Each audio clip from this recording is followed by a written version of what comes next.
Money has an odor. It's unlike any odor in the world. It's more fragrant to the miser than the most marvelous perfume in the world. He can tell it. You put a money bag to his face, and it's like putting roses to mine. He loves it. He can smell money, can feel it. Money has a distinct feel about it. Put a $20 bill in your hand and ask you to feel it, and then put another piece of paper in your hand, and you can tell the difference. There's a difference. It is an odor to it. All this is part of the inner man, that all things are possible to him. Try it. Before you condemn it, try it. And if you have the evidence to support my claim, well, then it doesn't matter what the world will tell you. If he laughs at you, so what? So they laughed at everyone who had an idea that seemed a little bit off-center. Always laughed at him. They laughed at the idea of going to the moon. Well, now it's an accomplished fact. There are still those who won't believe it happened, you know, because they don't want to believe that it ever happened. There are those who said you couldn't go down and actually live underwater. Now we have a submarine. There are still those who won't believe it. You can present them with all the facts in the world, and they won't believe it. So I tell you, you try it first. And if it proves itself in performance, it doesn't really matter what the whole vast world thinks. Go about your Father's business, which is yourself, and then live a full and wonderful life in this world of Caesar. And the day will come, you will actually depart this world. I mean this age. Because those who are departing it now, unless they are awakened, they'll still find themselves in a world just like this. But those who have awakened, who have experienced the second birth, the birth from above, find themselves in an entirely different age, where they're all imagination. And they are perfect. And wherever they go, everything is perfect. You don't have to raise a finger to make anything perfect, because they're perfect. All things must conform to them, for they're perfect. That's heaven. So heaven is not an area, it's not a realm, it's a body.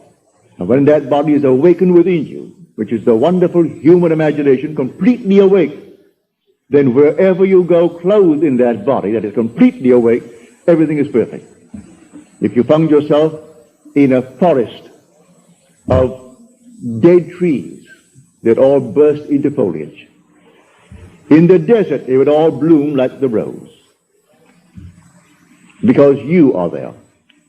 No blind man, deaf man, no handicapped man could stand in your presence. He would be instantly transformed into a perfect man because you are perfect. That's heaven. It's harmony.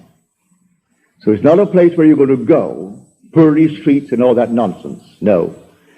It's just simply you in a world that is perfect because you are perfect. And the day will come, you will awaken that body, for it's in you now. That body is in you, but it's sound asleep. And one day you will experience the resurrection. And you'll know the mystery of the resurrection.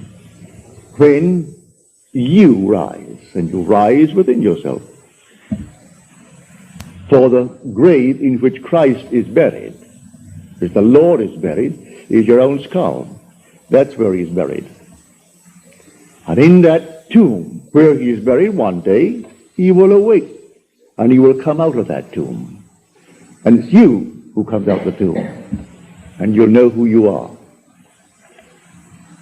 He is buried in every child in the world, this universal being, and yet one. Billions of us, and yet only one Lord. And that one Lord, in his fullness, is buried in you, individually. And when you awaken, you are he. So tonight, take a go. Make it a lovely go, either for yourself or for another. For any time that you exercise your imagination lovingly on behalf of another, you're mediating God to that other. So, bring a friend before your mind's eye.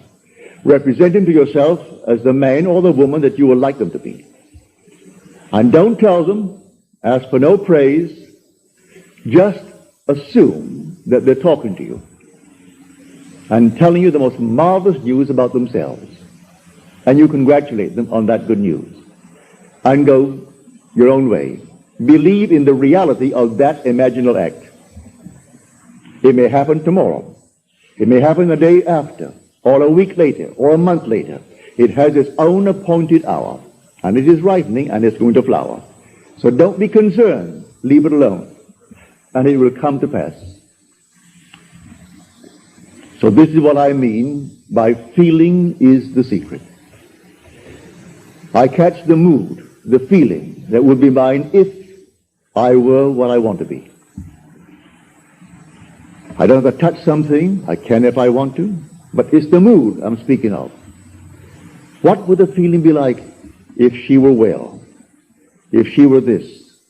And then you catch it, just as though it is true. You always go to the end, and the end is where you begin. We're always imagining ahead of our evidence. So go to the end and feel the end. And then dwell in that end, even though reason denies it and your senses deny it. You turn your back upon the doubters.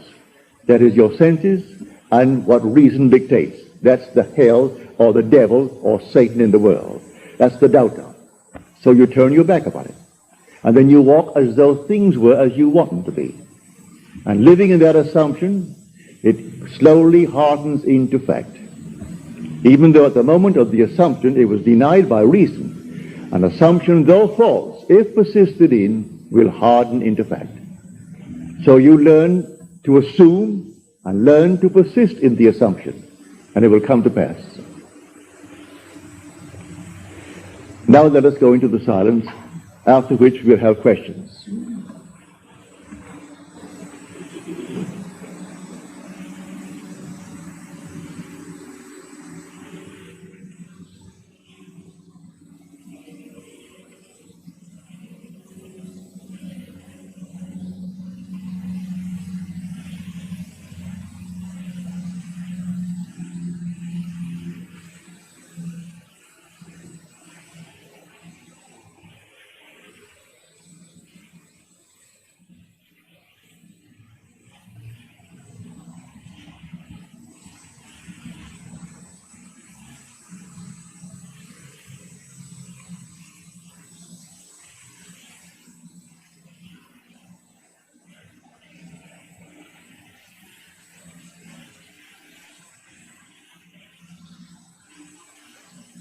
Good. Well, I hope you call it good mood. It'll work. Now, are there any questions, please?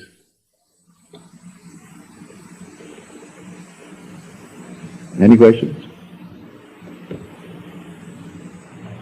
Yes, sir.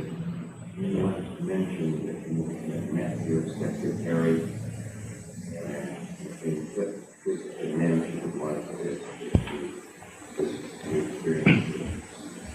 Well, to answer your question, I must go back and explain it to those who are here for the first time.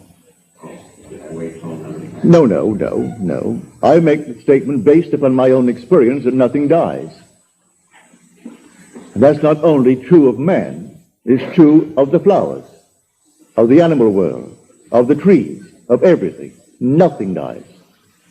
I am the God of the living, not of the dead. So nothing dies. The little flower that blooms once, blooms forever.